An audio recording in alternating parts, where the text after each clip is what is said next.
I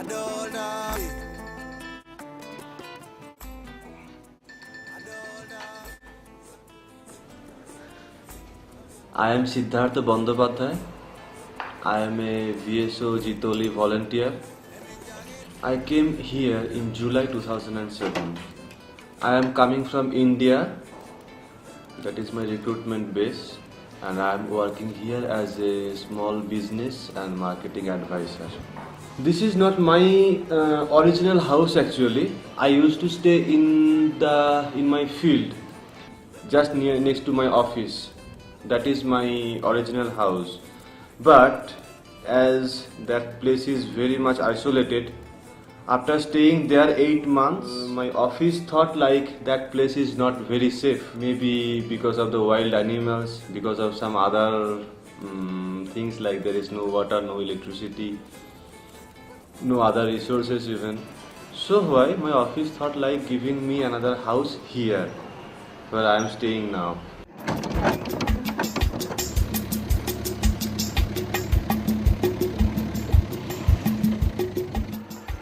From there, I have my Piki. Piki means motorbike.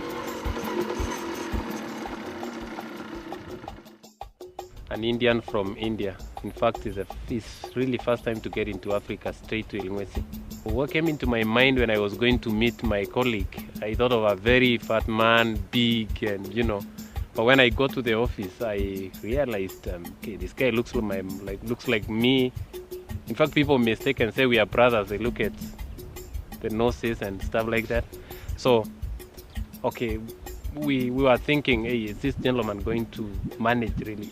At first, the experience I heard about him was, I don't think he's going to really be able to stay here.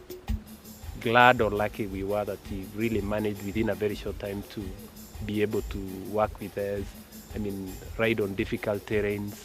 It's like I remember one day, he had to walk 14 kilometers on mud with more than 1 kg of mud in every foot.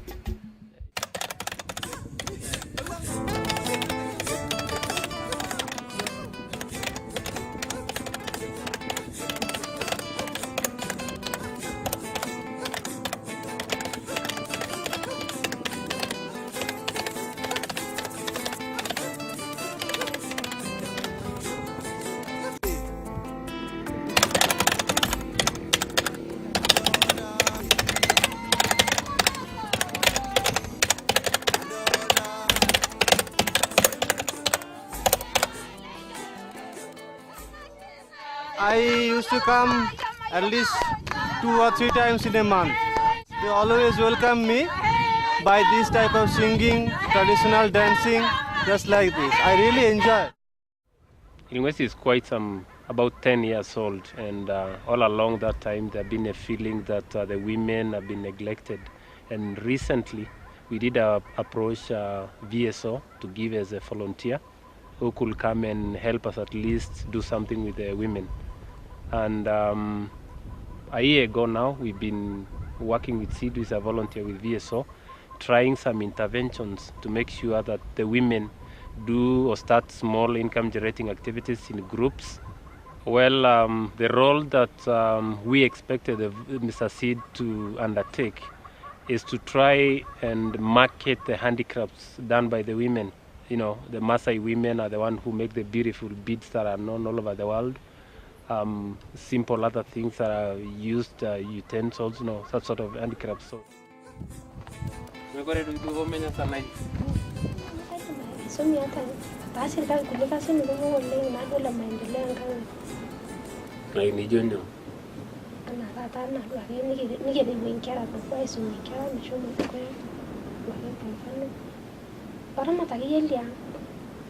Okay, she is telling me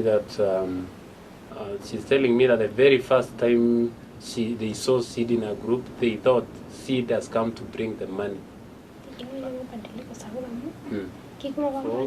they used to meet, they used to contribute the money and give the treasurer to take to the bank. They kept no records, and it was really difficult to take track of financial transactions. But since they started working with VSO, they are now in a position to keep their records and the necessary records to make sure that they track their financial records and what really happens. Before lending them or giving any money, it is somehow good how to teach them how to keep that money, how to keep the record, how to utilize that money.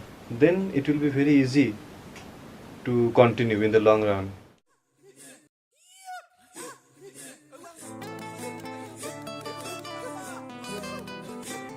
She learned a lot about money matters.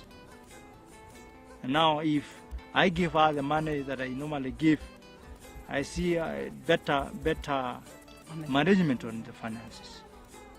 And if that continues more, we'll have professional managers at home. I've never worked with a Muhindi before.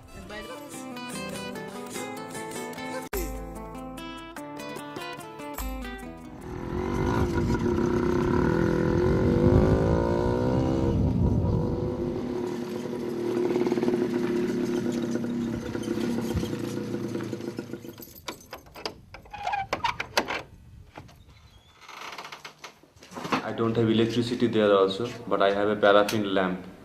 I used to light up that lamp in the evening.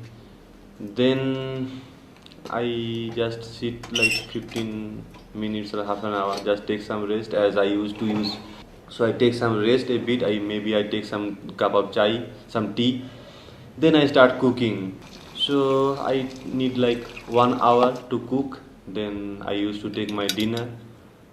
Then I usually go to the bed around 9:30, maximum 10 o'clock in the evening. The place where I used to sleep is really very quiet, very silent, unless some leopards or lions are roaring outside. So I really feel very peaceful inside my mind.